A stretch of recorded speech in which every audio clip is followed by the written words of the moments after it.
안녕하세요. 저는 이정환입니다. 올해 83세죠.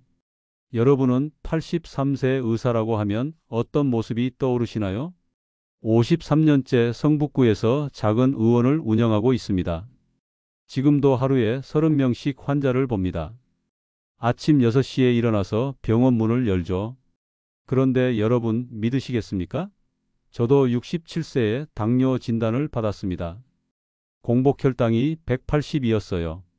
그때는 정말 절망스러웠죠. 환자들에게 당뇨 관리를 가르치던 의사가 스스로 당뇨에 걸렸으니까요. 하지만 지금은 다릅니다. 16년째 당뇨약 한 알도 먹지 않고 있어요. 공복 혈당 95, 당화 혈색소 5.4를 유지하고 있습니다. 어떻게 가능했을까요? 16년 전 67세 봄이었습니다. 갑자기 물을 자주 마시게 되었어요. 화장실도 자주 가고요. 몸무게가 일주일 만에 3kg 빠졌습니다. 병원에서 검사를 받았죠. 공복 혈당 180, 당화 혈색소 8.2였습니다. 동네 내과 선생님이 말씀하시더군요. 선생님, 이제 평생 약을 드셔야 합니다. 그날 밤 잠을 이룰 수가 없었어요. 50년 넘게 환자들에게 당뇨는 관리하면 괜찮다고 말해왔는데 정작 제가 당뇨에 걸렸으니까요. 환자들 얼굴이 하나씩 떠올랐습니다. 혹시 여러분도 그런 순간 겪어보신 적 있으세요? 건강에 대한 자신감이 한순간에 무너지는 그 느낌 말이에요. 저는 약을 먹기 시작했습니다. 메트포르민이었어요. 하지만 속이 메스꺼웠고 설사가 계속되었습니다. 몸은 점점 약해져 갔죠. 그러던 어느 날 78세 박영자 할머니가 오셨어요. 10년 전 당뇨 진단을 받았던 분이셨는데 그날 검사 결과가 정상이었습니다. 선생님, 저 이제 약 안 먹어도 되나요? 깜짝 놀랐습니다. 어떻게 된 일인지 물어봤죠. 박영자 할머니는 단순하게 대답하셨어요. 그냥 밥을 먹는 순서를 바꾸고 조금씩 먹고 매일 걸었어요. 그리고 스트레스를 안 받으려고 노력했죠. 그때 깨달았습니다. 제가 환자들에게만 조언하고 정작 저는 실천하지 않았다는 걸요. 그날부터 변화를 시작했습니다. 이 이야기는 끝까지 들어야 전체 흐름을 알 수 있습니다. 제가 16년간 당뇨약 없이 혈당을 관리해온 구체적인 방법을 알려드릴게요. 도움이 되셨다면 구독과 좋아요 부탁드립니다. 당뇨 관리에서 가장 중요한 건 혈당 급상승을 막는 것입니다. 같은 음식을 먹어도 순서만 바꿔도 혈당이 30%까지 달라져요. 이건 의학적으로 증명된 사실입니다. 72세 김순덕 할머니 이야기를 들려드릴게요. 평생 밥부터 먹는 습관을 가지고 계셨는데 식사 순서만 바꿨더니 3개월 만에 당화 혈색소가 8.1에서 6.8로 떨어졌습니다. 김순덕 할머니는 처음엔 믿지 않으셨어요. 밥부터 먹는 게 당연한 거 아니냐고 하시더군요. 왜 이런 일이 일어나는 걸까요? 과학적 원리를 설명해 드릴게요. 식이섬유를 먼저 드시면 소장벽에 보호막이 형성됩니다. 이 보호막이 탄수화물의 급속한 흡수를 막아주는 거죠. 마치 스펀지가 물을 천천히 흡수하는 것처럼요. 구체적인 순서를 알려드리겠습니다. 첫 번째로 나물이나 샐러드부터 드세요. 시금치나물, 콩나물, 무생채 같은 것들이 좋아요. 최소 5분간은 천천히 드시기 바랍니다. 두 번째로 고기나 생선 같은 단백질을 드세요. 단백질은 혈당을 안정시키는 역할을 합니다. 마지막에 밥이나 국수를 드시면 됩니다. 저는 이 방법을 16년간 실천해 왔습니다. 처음엔 어색했어요. 환자들 앞에서도 그렇게 드시니까 선생님은 왜 이상하게 드세요? 라고 물어보시더군요. 하지만 2주 만에 습관이 되었습니다. 혈당 측정기로 확인해 보니 식후 혈당이 180에서 130으로 떨어졌어요. 더 놀라운 건 체중도 줄었다는 겁니다. 같은 양을 먹어도 포만감이 더 오래 가더군요. 식이섬유가 먼저 위를 채우니까 자연스럽게 밥을 적게 먹게 되는 거죠. 75세 정미자 할머니는 이 방법으로 6개월 만에 10kg을 빼셨어요. 평생 다이어트 해도 안 빠지던 살이 빠졌다고 기뻐하시더군요. 물론 무리한 다이어트는 아니었습니다. 건강하게 체중이 줄어든 거죠. 하지만 조심하실 점이 있습니다. 신장 질환이 있으신 분들은 단백질 섭취량을 조절하셔야 해요. 하루 체중 1kg당 0.8g 이하로 드시기 바랍니다. 그리고 혈당 강화제를 복용 중이시라면 의사와 상담 후 식사량을 조절하시기 바랍니다. 갑자기 혈당이 떨어지면 저혈당이 올 수 있거든요. 또 하나 주의할 점은 너무 극단적으로 하지 마세요. 채소만 잔뜩 드시고 밥을 아예 안 드시면 영양 불균형이 올 수 있어요. 적당한 탄수화물은 필요합니다. 여러분은 평소 어떤 순서로 식사하고 계신가요? 운동이라고 하면 부담스러우시죠? 저도 그랬어요. 당뇨 진단받고 나서 헬스장에 등록했다가 한 달 만에 그만뒀거든요. 하지만 걷기는 다릅니다. 가장 안전하고 효과적인 혈당 관리법이에요. 69세 최만수 할아버지는 무릎이 아파서 운동을 포기했던 분이에요. 20년간 택시기사를 하셔서 하루 종일 앉아서 일하셨거든요. 그런데 식후 10분씩만 천천히 걸으라고 했더니 6개월 만에 공복 혈당이 160에서 110으로 떨어졌습니다. 최만수 할아버지는 이렇게 간단한 걸 왜 진작 안 알려줬냐고 하시더군요. 왜 걷기가 이렇게 효과적일까요? 근육이 혈당을 소모하는 원리 때문입니다. 식사 후 혈관으로 흡수된 포도당이 근육으로 들어가려면 인슐린이 필요해요. 그런데 걸으면 인슐린 없이도 근육이 포도당을 가져다 쓸 수 있거든요.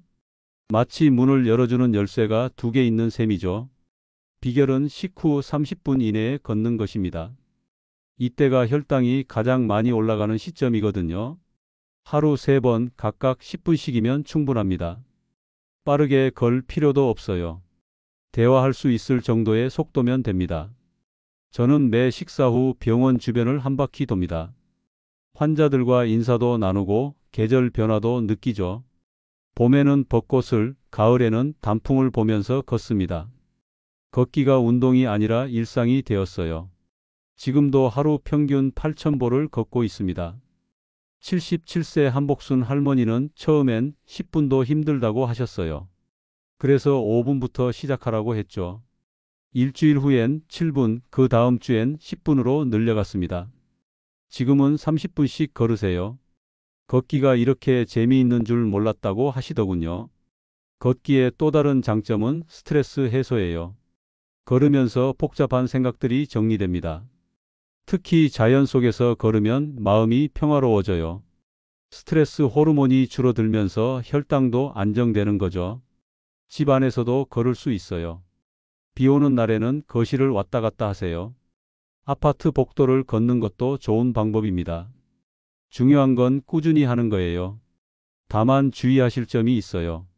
당뇨병성 족부궤양이 있으신 분들은 무리하지 마세요. 발에 상처가 있으면 감염될 위험이 있거든요. 편한 신발을 신고 발가락 사이사이까지 매일 확인하시기 바랍니다.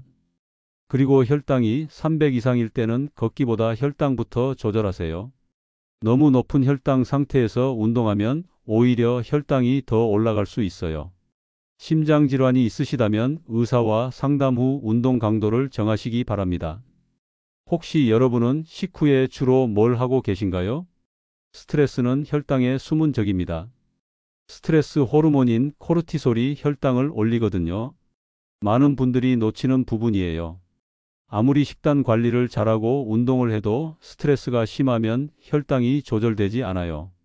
74세 이춘자 할머니는 며느리와의 갈등으로 스트레스가 심했어요. 식단도 잘 지키고 운동도 했는데 혈당이 떨어지지 않았습니다. 공복 혈당이 150에서 계속 맴돌았어요. 그런데 며느리와 대화를 통해 문제를 해결하고 나니 한 달 만에 혈당이 120으로 떨어졌습니다. 이춘자 할머니는 마음이 편해지니까 몸도 좋아졌다고 하시더군요. 왜 이런 일이 일어날까요? 스트레스를 받으면 우리 몸은 위험 상황으로 인식합니다. 그래서 에너지를 빨리 쓸 수 있도록 혈당을 올리는 거죠. 원시 시대에는 맹수를 만났을 때 도망가기 위한 반응이었어요. 하지만 현대에는 이 반응이 오히려 독이 되는 겁니다. 스트레스 관리는 어렵지 않습니다. 매일 10분씩 심호흡하는 것부터 시작하세요. 코로 4초간 숨을 들이마시고 7초간 참았다가 8초간 입으로 내쉬는 거예요. 이걸 478 호흡법이라고 부릅니다. 저는 진료를 마치고 집에 돌아가면 반드시 차 한 잔을 우립니다. 녹차든 보이차든 상관없어요. 차를 우리는 그 과정 자체가 명상이거든요. 그 시간만큼은 모든 걱정을 내려놓죠. 뜨거운 차 한 모금을 마시면 온몸이 따뜻해지면서 마음도 평온해집니다. 또 일주일에 한 번은 옛 동료들과 만나서 이야기를 나눕니다. 의대 동기들과 만나서 옛날 얘기도 하고 농담도 주고받아요. 웃음이 최고의 혈당 관리법이더군요. 웃으면 엔돌핀이 나와서 스트레스 호르몬을 억제시킵니다. 80세 김영호 할아버지는 아내를 먼저 보낸 후 우울증에 빠지셨어요. 혈당이 200을 넘나들었습니다. 그래서 동네 노인정에 나가보라고 권했어요. 처음엔 싫다고 하시더니 한 달 후엔 거기 가는 게 하루 중 가장 즐거운 시간이라고 하시더군요. 바둑도 두고 이야기도 나누면서 혈당이 150대로 떨어졌습니다. 수면도 중요한 스트레스 관리법입니다. 잠을 제대로 못 자면 스트레스 호르몬이 증가해요. 하루 7시간은 주무시길 바랍니다. 잠들기 전에 스마트폰 보는 것도 피하세요. 블루라이트가 수면을 방해합니다. 취미 활동도 스트레스 해소에 좋아요. 그림 그리기, 글쓰기, 원예 등 무엇이든 좋습니다. 70세부터 서예를 시작한 환자분이 계세요. 붓글씨를 쓰면 마음이 고요해진다고 하시더군요. 하지만 우울증이나 불안장애가 있으신 분들은 전문의와 상담받으시기 바랍니다. 단순한 스트레스가 아니라 치료가 필요한 질환일 수 있어요. 스트레스가 너무 심하면 오히려 역효과가 날 수 있으니 전문가의 도움을 받으세요. 그리고 갑작스러운 생활 변화는 스트레스가 될 수 있으니 천천히 바꿔나가세요. 한 번에 모든 걸 바꾸려고 하면 오히려 부담이 됩니다. 여러분은 스트레스를 어떻게 풀고 계신가요? 니는 며느리와의 갈등으로 스트레스가 심했어요. 식단도 잘 지키고 운동도 했는데 혈당이 떨어지지 않았습니다. 그런데 며느리와 대화를 통해 문제를 해결하고 나니 한 달 만에 혈당이 30포인트나 떨어졌어요. 스트레스 관리는 어렵지 않습니다. 매일 10분씩 심호흡하는 것부터 시작하세요. 코로 4초간 숨을 들이마시고 7초간 참았다가 8초간 입으로 내쉬는 거예요. 저는 진료를 마치고 집에 돌아가면 반드시 차 한 잔을 우립니다. 그 시간만큼은 모든 걱정을 내려놓죠. 또 일주일에 한 번은 옛 동료들과 만나서 이야기를 나눕니다. 웃음이 최고의 혈당 관리법이더군요. 하지만 우울증이나 불안장애가 있으신 분들은 전문의와 상담받으시기 바랍니다. 스트레스가 너무 심하면 오히려 역효과가 날 수 있어요. 그리고 갑작스러운 생활 변화는 스트레스가 될 수 있으니 천천히 바꿔나가세요. 여러분은 스트레스를 어떻게 풀고 계신가요? 많은 분들이 당화혈색소 수치만 보고 안심하는 경우가 있어요. 하지만 이건 위험한 생각입니다. 당화혈색소는 3개월 평균치일 뿐이거든요. 마치 한 학기 평균 성적만 보고 학생을 평가하는 것과 같아요. 76세 박철수 할아버지가 그런 경우였습니다. 당화혈색소는 6.8로 괜찮아 보였는데 혈당 변동폭이 너무 컸어요. 공복에는 80이었다가 식후에는 280까지 올라갔습니다. 이런 혈당 롤러코스터가 더 위험해요. 박철수 할아버지는 검사 결과가 좋다고 했는데 왜 몸이 안 좋지? 라고 하셨거든요. 왜 혈당 변동이 위험할까요? 혈관벽이 계속 손상받기 때문입니다. 혈당이 급격히 올라갔다 내려갔다 하면 혈관이 늘어났다 줄어들었다를 반복해요. 마치 고무줄을 계속 늘렸다 놨다 하면 탄력을 잃는 것처럼 혈관도 손상됩니다. 정말 중요한 건 혈당의 안정성입니다. 혈당 변동폭이 클수록 혈관 손상이 심해져요. 당화혈색소가 좋아도 혈당이 들쭉날쭉하면 합병증 위험이 높아집니다. 실제로 연구 결과를 보면 혈당 변동이 큰 사람들이 망막병증, 신장병증 발생률이 더 높아요. 그래서 저는 환자분들께 집에서 혈당을 재보라고 합니다. 공복 혈당, 식후 1시간, 식후 2시간을 측정해 보세요. 식후 혈당이 180을 넘지 않고 공복과 식후 차이가 100 이하면 안정적인 거예요. 저는 지금도 일주일에 3번씩 혈당을 잽니다. 월요일, 수요일, 금요일 아침에 공복 혈당을 재고 저녁 식사 후에도 재봐요. 패턴을 파악하는 거죠. 어떤 음식이 혈당을 올리는지, 스트레스 받을 때 얼마나 올라가는지 알 수 있어요. 78세 김정순 할머니는 혈당 측정을 시작한 후에 놀라셨어요. 평소 좋아하시던 떡국 한 그릇이 혈당을 250까지 올린다는 걸 알게 되셨거든요. 이제야 내 몸을 제대로 알게 됐다고 하시더군요. 혈당 측정기 사용법도 알려드릴게요. 손가락 끝을 알코올로 소독하고 란셋으로 살짝 찔러서 혈액 한 방울을 짜내세요. 그 혈액을 검사지에 묻히면 5초 만에 결과가 나와요. 생각보다 간단합니다. 언제 재는 게 좋을까요? 공복은 아침에 일어나서 물 한 모금도 마시기 전에 재세요. 식후 혈당은 첫 숟가락을 뜬 시간부터 1시간, 2시간 후에 재는 거예요. 일주일에 2에서 3번 정도면 충분합니다. 혈당 수첩을 만드는 것도 좋은 방법이에요. 날짜, 시간, 혈당 수치, 먹은 음식, 운동 여부, 스트레스 정도를 적어보세요. 한 달 후에 보면 본인만의 혈당 패턴이 보일 거예요. 주의하실 점은 혈당 측정에 너무 집착하지 마세요. 하루 종일 재면 오히려 스트레스가 됩니다. 그리고 혈당 측정기도 오차가 있으니 너무 정밀한 수치에 매달리지 마시기 바랍니다.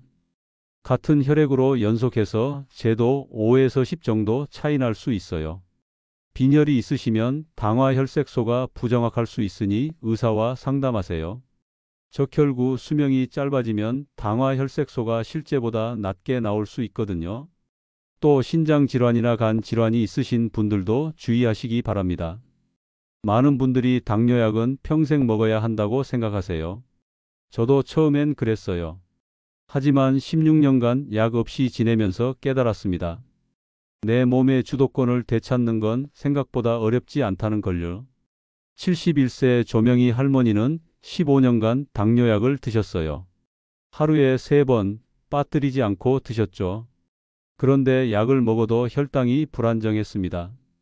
어떤 날은 70대로 떨어져서 식은땀이 나고 어떤 날은 200을 넘나들었어요. 조명희 할머니는 약이 내 몸을 조종하는 것 같다고 하시더군요. 왜 이런 일이 일어날까요? 약은 외부에서 인위적으로 혈당을 조절하는 거예요. 우리 몸의 자연스러운 리듬을 무시하고 강제로 맞추는 겁니다. 마치 시계 바늘을 억지로 돌리는 것과 같아요. 겉으로는 시간이 맞는 것 같지만 내부 기계는 계속 삐걱거리는 거죠. 진짜 중요한 건 몸 스스로 혈당을 조절할 수 있게 만드는 겁니다. 그러려면 인슐린 감수성을 높여야 해요. 인슐린이 제대로 작동할 수 있는 환경을 만들어주는 거죠. 첫 번째로 식사 시간을 일정하게 맞추세요. 저는 아침 7시, 점심 12시, 저녁 6시에 규칙적으로 먹어요. 16년째 한 번도 어기지 않았어요. 우리 몸은 리듬을 좋아합니다. 일정한 시간에 식사하면 인슐린 분비도 규칙적이 되어요. 두 번째로 충분한 수분 섭취입니다. 하루에 물 8잔은 드시기 바랍니다. 혈액이 끈적해지면 인슐린이 제대로 작동하지 않아요. 물을 충분히 마시면 혈액순환이 좋아지면서 인슐린 효과가 높아집니다. 세 번째로 근력 운동을 추가하세요. 걷기만으로는 부족해요. 일주일에 2번 15분씩만 스쿼트와 팔굽혀 펴기를 하세요. 근육량이 늘어나면 포도당을 저장할 공간이 많아져요. 자연스럽게 혈당이 안정됩니다. 79세 이병순 할아버지는 이 방법들을 실천한 지 1년 만에 당뇨약을 완전히 끊으셨어요. 의사도 놀랐다고 하더군요. 이제야 내 몸이 내 것 같다고 기뻐하셨습니다. 네 번째로 스트레스 관리를 시도해 보세요. 어려워하실 필요 없어요. 스트레스 없는 생활 리듬을 만드세요. 매일 같은 시간에 자고 일어나세요. 저는 밤 10시에 자서 아침 5시에 일어납니다. 규칙적인 수면이 호르몬 밸런스를 맞춰줘요. 다섯 번째는 혈당의 안정성입니다. 진짜 중요한 건 몸 스스로 혈당을 조절할 수 있게 만드는 겁니다. 하지만 절대 의사와 상담 없이 약을 끊지 마세요. 혈당이 안정되고 의사가 괜찮다고 할 때 천천히 줄여나가시기 바랍니다. 갑자기 끊으면 위험할 수 있어요. 또 일형 당뇨나 췌장 기능이 심하게 떨어진 분들은 평생 약이 필요할 수 있습니다. 중요한 건 약에 의존하지 않고 내 몸의 힘으로 건강을 지키는 겁니다. 조명희 할머니처럼 내 몸이 내 것이라는 느낌을 되찾으시기 바랍니다. 16년 전 당뇨 진단을 받았을 때는 세상이 무너지는 것 같았습니다. 하지만 지금 돌이켜보니 제 인생의 전환점이었어요. 진짜 건강한 삶이 뭔지 깨닫게 해준 소중한 경험이었죠. 83세인 지금도 매일 이 세 가지를 실천하고 있습니다. 여러분도 하나씩 시작해 보세요. 지금 시작해도 결코 늦지 않습니다. 오늘부터 딱 한 가지만 바꿔보시면 어떨까요? 저녁 식사 때 나물부터 드시는 것부터 시작해 보세요. 작은 변화가 큰 기적을 만들어낼 거예요. 다음 영상에서는 당뇨에 좋은 음식과 나쁜 음식을 구분하는 법을 알려드리겠습니다. 마트에서 장을 볼 때 정말 유용한 정보가 될 거예요. 도움이 되셨다면 지혜 한 걸음 채널 구독과 좋아요 부탁드립니다. 감사합니다. 여러분들은 내년 이맘때쯤 어떤 건강한 모습으로 살고 계실까요?